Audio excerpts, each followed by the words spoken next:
يهده الله فلا مضل له ومن يضلل فلا هادي له.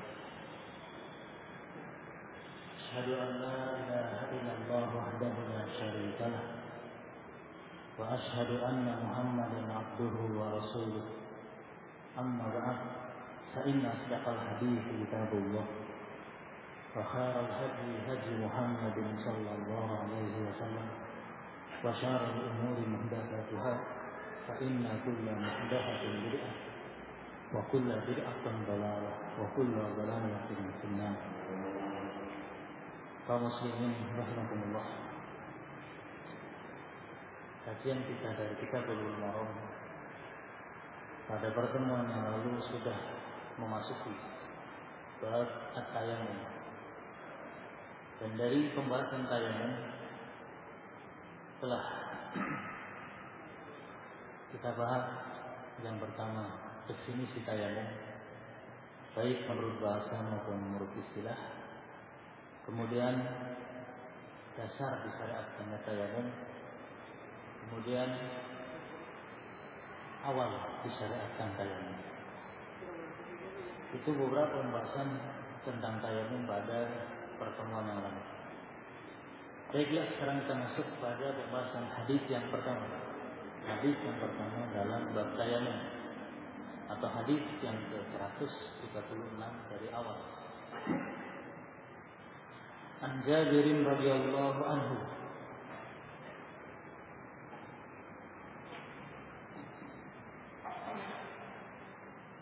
anna an-nabiy sallallahu alaihi wasallam qala wa atitu khamsan lam yu'tahunna ahadun qabli nusirtu birru'bi masirata syahrin wa ju'ilat liyal ardu masjidan wa tahura fa ayyuma rajulin adrakathu as-salatu falyusalli wa dzakara al-hadits. An Jabir radhiyallahu anhu, dari Jabir semoga Allah meridainya, anna Nabiy sallallahu alaihi wasallam qala, bahwa Nabi sallallahu alaihi wasallam bersabda, u'titu khamsan lam yu'tahunna ahadun qabli. Saya diberi 5 perkara yang 5 perkara itu tidak diberikan kepada seorang pun sebelum saya. Nusirtu birru'bi masirata syahrin, yaitu saya ditolong dengan rasa takutnya musuh dalam perjalanan 1 bulan. Wa ju'ilat liyal ardu masjidan wa tahuran. Bumi dijadikan sebagai masjid dan sebagai alat untuk bersuci bagi saya. Fa ayyuma rajulin adrakathu as-salatu falyusalli. Karena itu maka siapa saja yang mendapatkan waktu salat maka salatlah dia. Wala kara hadis. Perawi menyebutkan lengkapnya hadis ini. Wa fi hadits Hudzaifah radhiyallahu anhu inda Muslim wa ja'ilat qurbatuha lana tahuran ila lam najidil ma'. Dan pada hadis Hudzaifah, semoga Allah meridainya, pada riwayat Muslim, Nabi bersabda, dan bumi dijadikan bagi saya.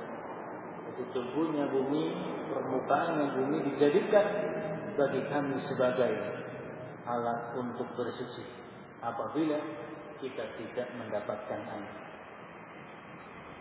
Wa an Ali inda Ahmad wa ju'ilat turabu li tahuran. Dan dari Ali pada riwayat Ahmad, Nabi bersabda, dan dijadikan tubuhnya atau tanahnya sebagai alat bersuci bagi saya. Saya ulangi lagi terjemahnya.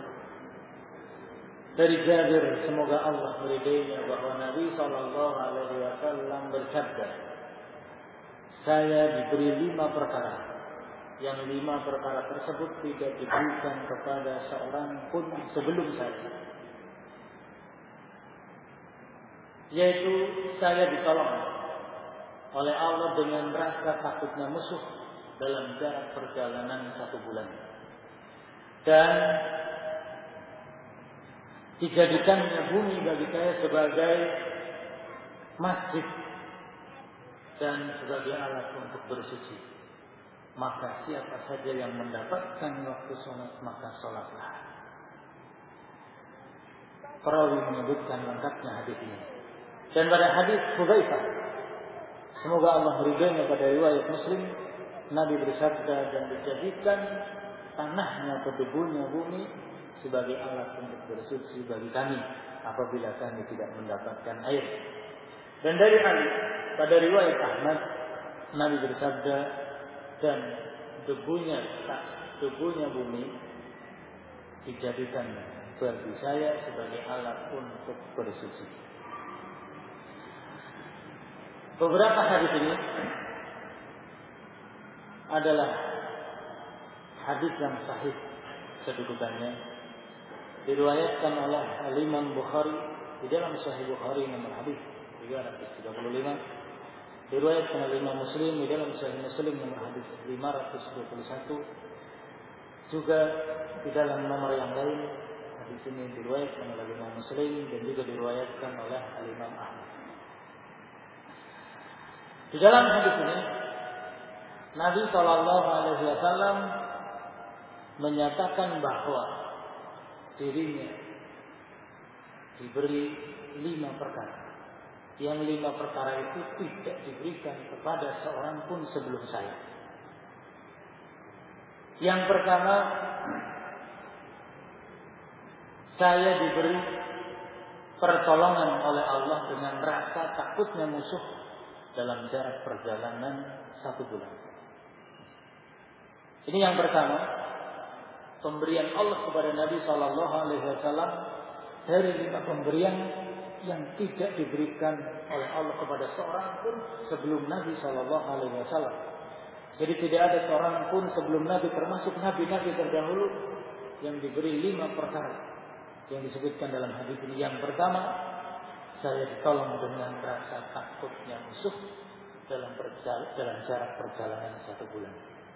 Artinya, ketika musuh mau berhadapan dengan Nabi SAW, mau berperang menghadapi Rasul SAW dan para sahabat, walaupun jaraknya masih jauh,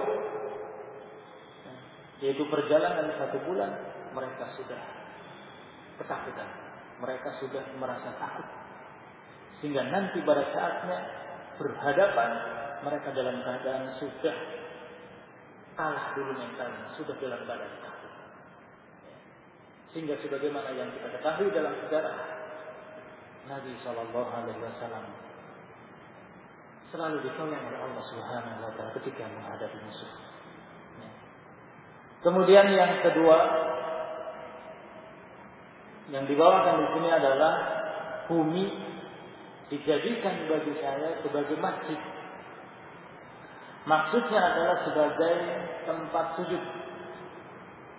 Sebagai tempat sujud. Dan sebagai tahur. Sebagai alat untuk bersuci. Tahur itu maknanya adalah tahir biladihi, mutahhir bighairihi.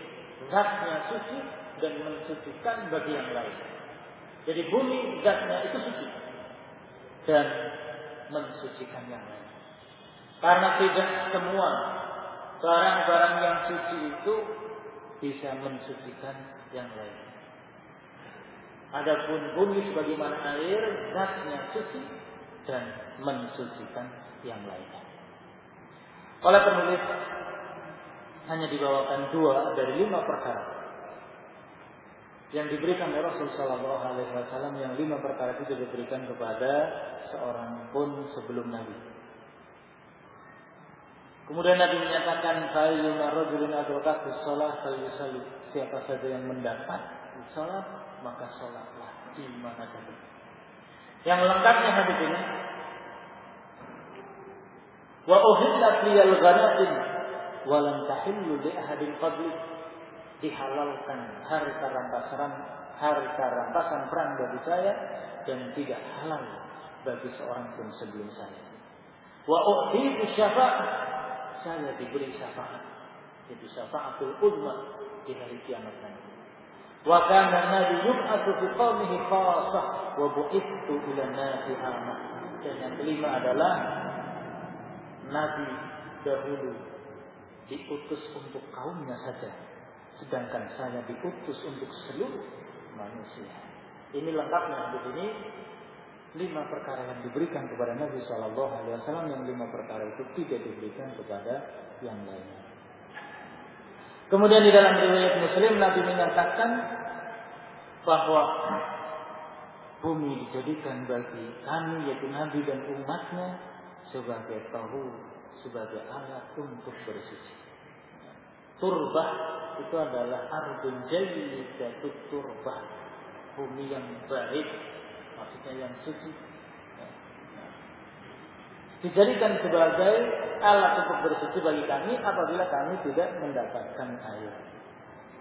Dan pada riwayat Ahmad dari Ali bin Abi Thalib radhiyallahu anhu, wa ja'ilat turabu liyal tahura, dan bumi dijadikan, atau debunya bumi dijadikan bagi saya sebagai alat untuk bersuci.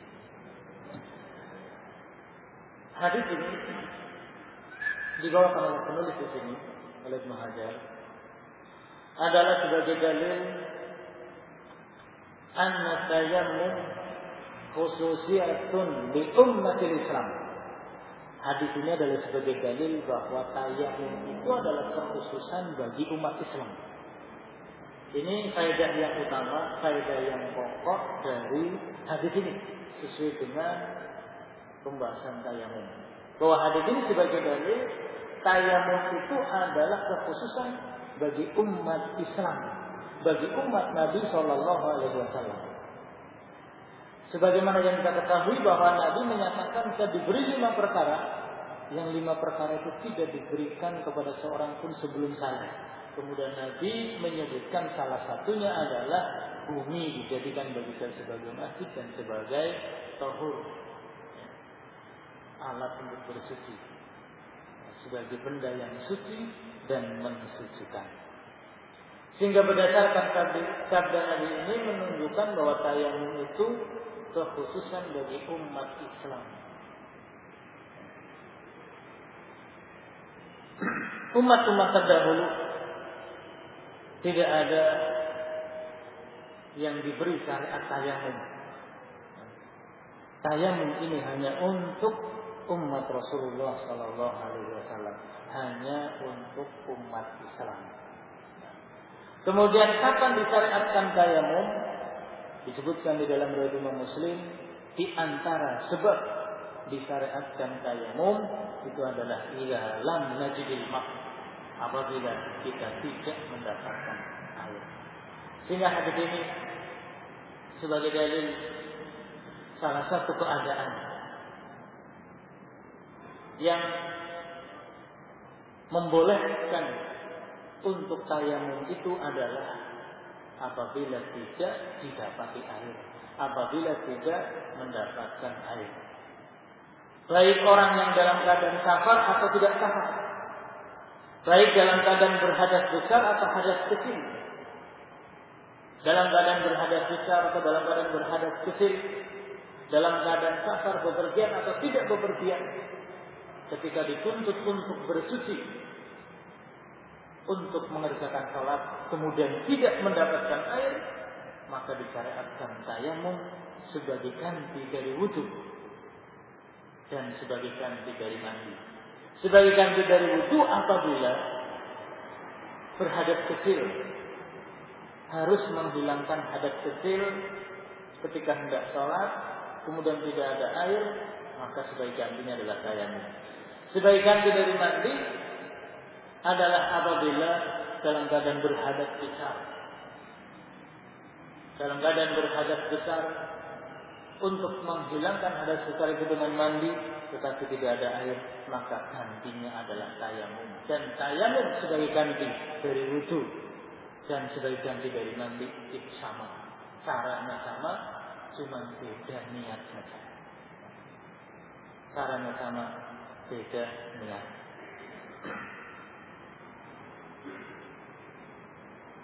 Hal ini juga disebutkan di dalam beberapa hadis yang lain. Seperti disebutkan di dalam hadis yang diriwayatkan oleh Imam Bukhari dan diriwayatkan oleh Imam Muslim dari hadis Imran bin Husain, bahwa Imran bin Husain menyatakan kunna ma'a Rasulillah sallallahu alaihi wasallam fi safarin fa shalla bin nas fa ila rajulin mu'taqil. Kami bersama Nabi sallallahu alaihi wasallam dalam keadaan bepergian. Maka Nabi salat mengimami manusia. Tiba-tiba ada seorang yang memisahkan diri tidak ikut salat. Kemudian Nabi tanya, "Mana keadaan salat? Apa yang menghalangi kamu untuk salat?" Orang tersebut menjawab, "Asabatni janabatun walama." Saya terkena janabah. Saya terkena janabah, itu terkena hadas besar dan tidak ada air. Maka Nabi bersabda, "Alaika bisa'id fa innahu yakfika." Cukup bagimu atau wajib bagimu menggunakan tanah, menggunakan permukaan tanah itu untuk tayamum, maka sesungguhnya itu cukup bagi kamu. Ya. Sehingga hadis ini sebagai dalil orang yang terkena hadas besar yang diwajibkan untuk mandi ketika hendak melakukan sholat dan hendak melakukan ibadah lain yang menuntut untuk suci dan kemudian tidak mendapatkan air, maka disyariatkan untuk tayamum sebagai ganti dari mandi. Dan sebab-sebab yang lain atau keadaan-keadaan yang lain yang membolehkan orang untuk bertayamum sebagai ganti dari wudu atau mandi, insyaallah akan kita baca di hadis-hadis berikutnya. Kemudian hadis ini juga memberikan faedah-faedah lain. Di antaranya hadis ini menunjukkan tentang keutamaan Nabi sallallahu alaihi wasallam dibandingkan nabi-nabi yang lain. Bahwa Nabi sallallahu alaihi wasallam adalah nabi dan rasul yang paling afdal, yang paling utama dibandingkan nabi-nabi yang lain. Manusia yang paling baik di sisi Allah dari seluruh manusia yang ada sejak manusia pertama sampai hari kiamat adalah Nabi sallallahu alaihi wasallam. Kemudian hadis ini juga sebagai dalil tentang disyariatkan untuk menghitung-hitung nikmat Allah dalam rangka mensyukuri nikmat Allah. Nabi sallallahu alaihi wasallam di dalam hadis ini menyebut kenikmatan yang Allah berikan kepada beliau dengan menyatakan yang artinya saya diberi 5 perkara. Dan ini 5 perkara adalah perkara-perkara besar. Dan ini kenikmatan dari Allah Subhanahu wa taala disebut-sebut oleh Nabi. Saya diberi 5 perkara, yang 5 perkara ini tidak diberikan kepada seorang pun sebelum saya. Ini artinya Nabi menyebut-nyebut kenikmatan yang Allah anugerahkan kepada beliau dalam rangka untuk bersyukur, bukan dalam rangka untuk bersombong, tapi dalam rangka untuk bersyukur. Dan menghitung-hitung nikmat Allah itu adalah merupakan salah satu cara agar supaya kita bisa mensyukuri nikmat Allah Subhanahu wa taala. Dengan cara menghitung-hitung nikmat Allah, maka orang itu akan bisa bersyukur atas kenikmatan yang Allah berikan. Dan mensyukuri nikmat Allah itu hukumnya adalah wajib, dan tidak mensyukuri nikmat Allah itu adalah merupakan tujuan utama dari godaan setan. Karena itu agar supaya seorang bisa mensyukuri nikmat Allah, maka hitung kenikmatan Allah itu. Kalau kita lihat kenikmatan Allah yang ada pada tubuh kita saja, ya, kita lihat anggota tubuh kita, kita lihat kenikmatan jari satu saja. Ya. Ketika sakit, ya, untuk menjaga keutuhan jari satu kadang harus mengeluarkan biaya besar, tetapi kemudian Allah berikan tanpa kita harus mengeluarkan biaya. Kemudian nafas, bagaimana kalau kita harus membeli nafas? Kalau orang untuk hidup bernafas harus membeli udara, bukan sembarang udara, itu mungkin tidak ada yang bisa hidup. Ya. Karena kenikmatan Allah itu tidak bisa dihargakan dengan nilai-nilai dunia Allah. kemudian kenikmatan yang lain. Ini yang ada pada tubuh kita. Sehingga mungkin kita mendapatkan musibah, mungkin kita mendapatkan kesengsaraan, tapi kalau kita mengingat kenikmatan Allah yang Allah berikan kepada kita, maka sungguh kenikmatan Allah itu jauh lebih besar dibandingkan musibah yang Allah berikan kepada kita. Musibah pun kalau kita hadapi dengan sabar, itu adalah merupakan kenikmatan karena akan mendatangkan kebaikan. Di antara yang disebut oleh Allah Subhanahu wa taala, yang disebut oleh Rasulullah sallallahu alaihi wasallam tentang kenikmatan yang Allah anugerahkan kepada beliau adalah 5 perkara yang diberikan oleh Allah kepada Nabi dan diberikan kepada yang lain. Dan perlu diketahui bahwa penyebutan 5 ini bukan sebagai pembatas. Bukan sebagai pembatas, tapi Nabi menyebutkan 5 bukan berarti hanya 5, tidak. Kekhususan yang Allah berikan kepada Nabi dan umatnya banyak. Bukan cuma 5. Kalau kurang dari 5 tidak mungkin. Tapi kalau lebih dari 5 mungkin, karena kalimat khamsun 5 di sini bukan sebagai pembatas. Dan kenyataannya disebutkan di dalam dalil-dalil yang lain, baik dalam Al-Quran maupun hadis, itu banyak. Bukan cuma 5 saja. Sehingga 5 di sini bukan sebagai pembatas. Di antaranya yang diberikan oleh Allah kepada Nabi yang disebutkan dalam hadis ini, saya diberi oleh Allah pertolongan dengan rasa takutnya musuh. Ketika musuh mau berhadapan dengan Nabi dalam jarak yang masih sangat jauh, perjalanan 1 bulan mereka sudah takut. Dan ini pertolongan Allah yang sangat besar. Dan tentunya atau semestinya kita itu mengharapkan dan berusaha untuk mendapatkan pertolongan seperti itu.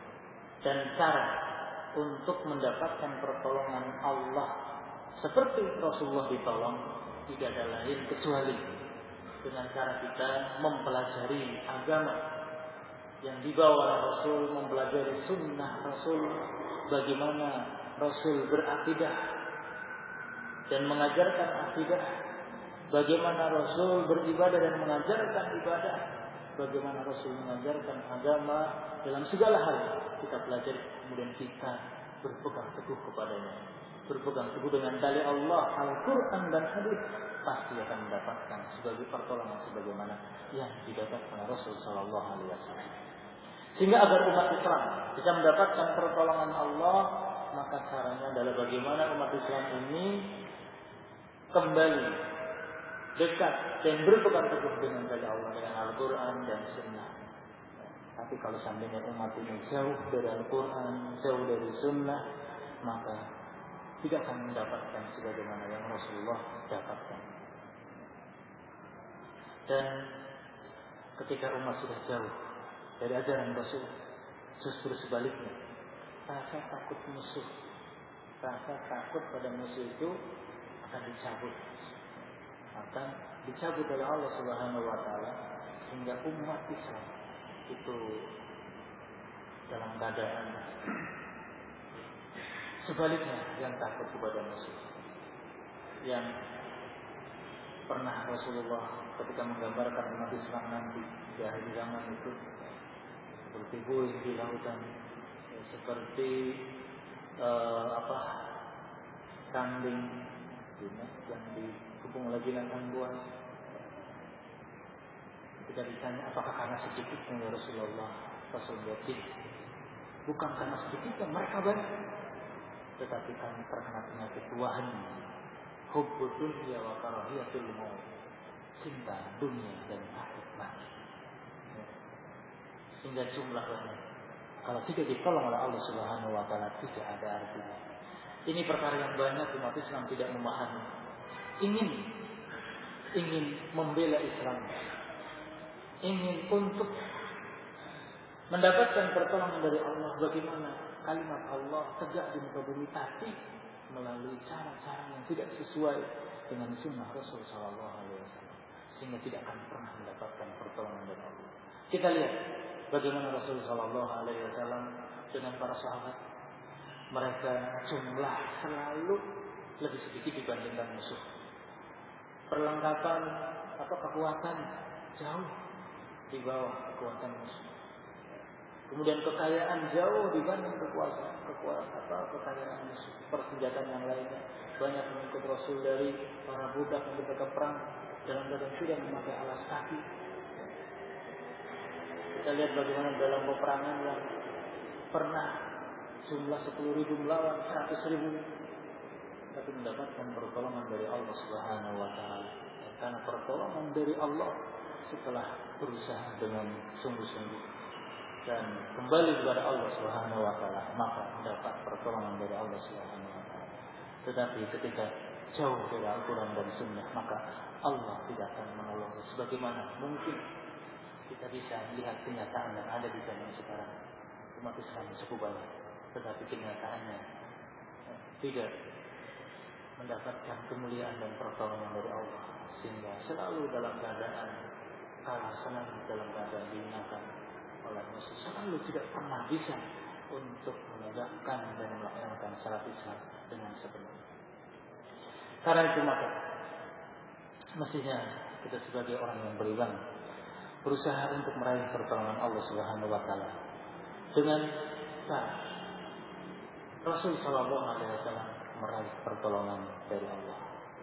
Kemudian yang kedua yang diberikan kepada Nabi, yang disebutkan Nabi dalam hadis ini adalah sebagaimana yang tadi sudah kita sebutkan, yaitu bumi dijadikan oleh Allah sebagai masjid, sehingga kapan saja kita mendapati waktu sholat, maka kita bisa sholat di mana saja. Kalau umat terdahulu itu tidak boleh untuk melakukan ibadah kecuali di tempat-tempat ibadah mereka, dan tidak boleh melakukan ibadah di sembarang tempat. Kemudian bumi dijadikan oleh Allah sebagai alat bersuci, sehingga bisa bersuci dengan tanah ketika tidak mendapatkan air. Kemudian yang berikutnya, dihalalkan rampasan perang untuk Nabi, di mana haram untuk umat-umat terdahulu. Dan rampasan perang itu adalah merupakan rezeki Nabi, rezeki umat ini yang afdal, yang mulia. Dan untuk umat terdahulu adalah haram. Haramnya umat terdahulu untuk haramnya rampasan perang untuk umat terdahulu ada kemungkinan tidak diizinkan bagi mereka, sehingga tidak mendapatkan rampasan perang. Ada kalanya dihalal atau disyariatkan jihad bagi mereka, tetapi rampasan perang haram. Dan dulu mereka mengumpulkan rampasan perang, kemudian turun api dari langit dan membakarnya. Itu rampasan perang untuk umat terdahulu. Kemudian yang berikutnya bahwa Nabi SAW diberi syafaat, yaitu syafaatul uzma, syafaat yang besar di hari kiamat, ketika manusia dikumpulkan di padang mahsyar dalam keadaan ketakutan, dalam keadaan panas yang sangat, matahari dekatkan di atas kepala. Kemudian manusia berbondong-bondong datang ke Nabi Adam, ke Nabi Nuh dan selanjutnya sampai berakhir pada Nabi SAW, agar Nabi meminta pertolongan kepada Allah dan diberilah oleh Allah syafaat, dan itu khusus untuk Nabi SAW. Dan yang berikutnya bahwa Nabi SAW, Nabi dahulu diutus hanya untuk kaumnya saja, Nabi Musa untuk Bani Israel dan selanjutnya. Sedangkan Nabi SAW untuk seluruh umat, untuk seluruh manusia. Ini beberapa kenikmatan Allah yang besar yang hanya diberikan untuk Nabi dan umatnya, yang tidak diberikan kepada umat-umat terdahulu. Kita lanjutkan hadis berikutnya, hadis 139. Wa an Ammar bin Yasir radhiyallahu anhu maqala, dan dari Ammar bin Yasir, semoga Allah meridai keduanya, berkata, ba'atsani Nabi sallallahu alaihi wasallam fi hajatin, Nabi Shallallahu Alaihi Wasallam mengutus saya untuk satu keperluan. Fa'adnabtu falam ajidil ma. Maka saya terkena junub, terkena janabah. Kemudian saya tidak mendapatkan air. Fatamarraqtu fi kama tatamarraqu dabbah. Maka saya berguling-guling di tanah sebagaimana berguling-gulingnya binatang ternak atau binatang. Summa ataitu Nabiya sallallahu alaihi wasallam fadzakartu lahu dzalik. Kemudian saya datang menemui Nabi sallallahu alaihi wasallam, maka hal itu saya ceritakan kepada beliau. Faqal inna ma yakfika an taqula bi yadayka hadza. Maka Nabi bersabda, tidak lain cukup bagi kamu untuk kamu mengerjakan dengan kedua tangan kamu seperti ini. Thumma daraba bi yadayhi al-ardha darbatan wahidatan. Kemudian Nabi menepukkan kedua tangannya ke tanah satu kali tepukan. Thumma masaha as-shimal 'ala al-yamin. Kemudian beliau mengusapkan tangan kiri pada tangan kanan. Wa zahiru kaffaihi wa wajhahu, dan beliau mengusap punggung kedua telapak kakinya dan wajahnya. Muttafaqun alaihi hadis riwayat Bukhari Muslim wa lafdhu Muslim. Wa fi riwayatin bil Bukhari, dan pada satu riwayat yang diriwayatkan oleh Al-Bukhari, wa daraba bi kaffaihi al-ardh, dan Nabi menepukkan kedua telapak tangannya ke tanah. Wa nafakha fihima, dan beliau meniup kedua telapak tangannya. Tsumma masaha bihima wajhahu wa kaffaihi, kemudian beliau mengusap wajah dan kedua telapak tangan. Beliau mengusap dengan kedua telapak tangannya wajah dan kedua tangannya. Dan dari Ammar bin Yasir, semoga Allah meridai keduanya, berkata, Nabi Shallallahu Alaihi Wasallam mengutus saya untuk satu keperluan. Maka saya terkena janabah, terkena hadas besar. Kemudian saya tidak mendapatkan air. Maka saya berguling-guling di tanah sebagaimana berguling-gulingnya binatang. Kemudian saya datang menemui Nabi Shallallahu Alaihi Wasallam, maka hal itu saya ceritakan kepada beliau. Maka beliau bersabda, tidak lain cukup bagimu untuk kamu mengerjakan dengan kedua tanganmu seperti ini. Kemudian Nabi menepukkan kedua tangannya ke tanah satu kali tepukan. Kemudian beliau mengusapkan tangan kiri pada tangan kanan, dan beliau mengusap kedua telapak tangannya dan wajahnya. Hadis riwayat Bukhari Muslim, dan lafaz hadis ini lafaz hadis riwayat Muslim. Dan pada satu riwayat yang diriwayatkan oleh Al-Bukhari, Nabi menepukkan kedua telapak tangannya ke tanah, beliau meniup kedua telapak tangannya, kemudian mengusap wajah, atau mengusap dengan kedua telapak tangannya wajah dan tangannya. Hadis ini hadis sahih diriwayatkan Imam Bukhari di dua tempat, di dua nomor, yaitu nomor 338 dan 347. Kemudian diriwayatkan oleh Muslim dalam Sahih Muslim di nomor hadis 368. Karena itu hadis ini adalah hadis yang sahih, bahkan merupakan hadis yang kedudukannya paling sahih karena hadis muttafaq alaih. Hadis ini menjelaskan tentang cara tayamum. Jadi hadis ini menjelaskan tentang tata cara tayamum.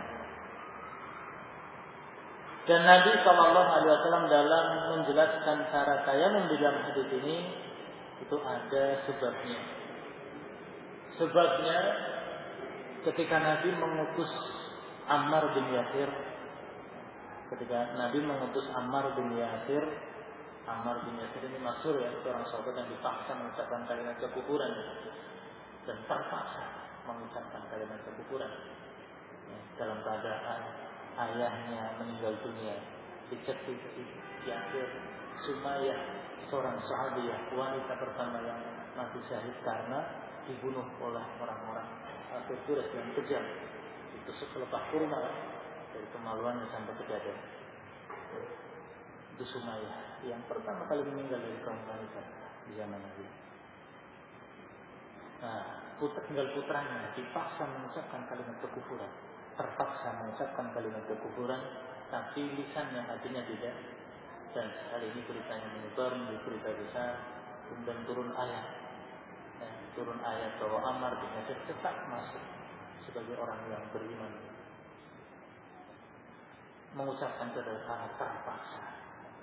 Illa man ukriha wa qalbu mutmainnun bil iman, kecuali karena orang yang dipaksa tetapi hatinya tetap kokoh tumaninah dengan keimanan.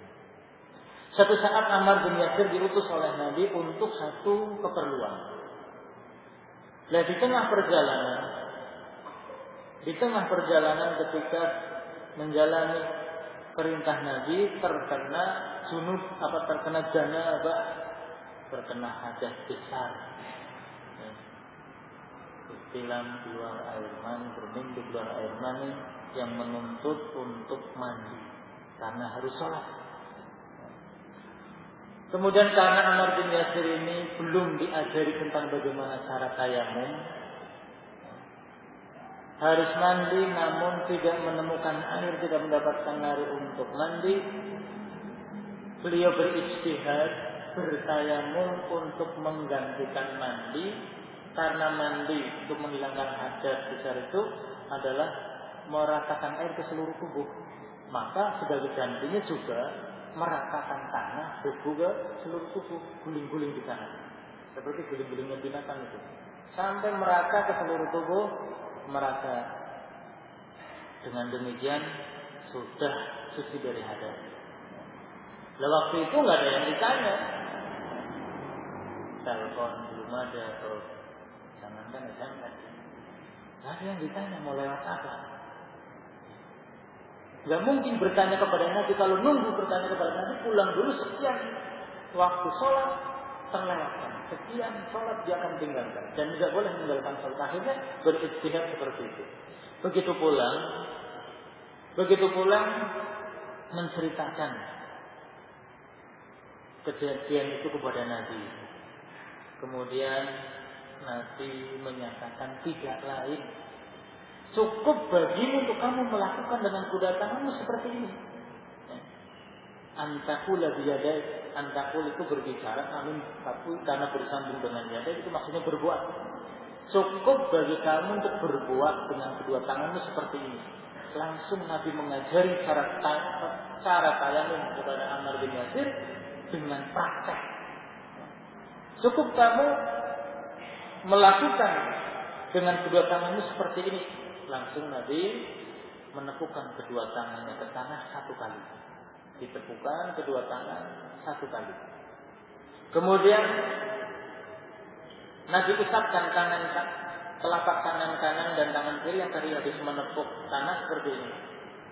Masahat shimal alal yamin. Jadi tepukan ke tanah. Ini kan tanah banyak nempel di kanan kiri. Diusap ini untuk menipiskan tanah yang menempel di telapak tangan. Kemudian Nabi mengusap punggung kedua telapak tangannya. Punggung telapak tangan kanan diusap. Punggung telapak tangan kanan diusap dengan telapak tangan kiri seperti ini. Kemudian punggung telapak kiri diusap dengan telapak tangan kanan seperti ini. Kemudian mengusap wajah tanpa menepukkan tangan lagi, langsung. Jadi nepuknya cuma sekali. Kemudian dalam hadis yang diriwayatkan oleh Imam Bukhari, Nabi menepukkan kedua telapak tangan ke tanah, kemudian meniup. Kalau tadi ditepukan kemudian diusap ini, kalau dari Imam Bukhari ditepukan kemudian ditiup. Ya, setelah ditiup, Nabi mengusap wajahnya, wajah dulu diusap, kemudian langsung mengusap punggung telapak tangan. Ya. Jadi pergelangan, tidak dari siku-siku. Masing-masing satu kali dan menepukkannya satu kali. Tidak satu kali untuk wajah, satu kali untuk tangan, tapi satu kali untuk wajah dan kedua tangan sampai pergelangan tangan. Bagaimana yang sampai siku-siku dan 2 kali tepukan, ini nanti akan kita bahas di hadis berikutnya setelah ini. Bagaimana kedudukan hadis tersebut. Baik, kita cukupkan sampai di sini dulu. Insyaallah kita lanjutkan pertemuan akan datang bagaimana penjelasan secara rinci dan urutan tayammum bagaimana. Yang pertama harus dilakukan, kemudian yang kedua dan selanjutnya. Subhanakallahumma wa bihamdika asyhadu an la ilaha illa anta astaghfiruka wa atubu ilaik. Assalamualaikum warahmatullahi wabarakatuh.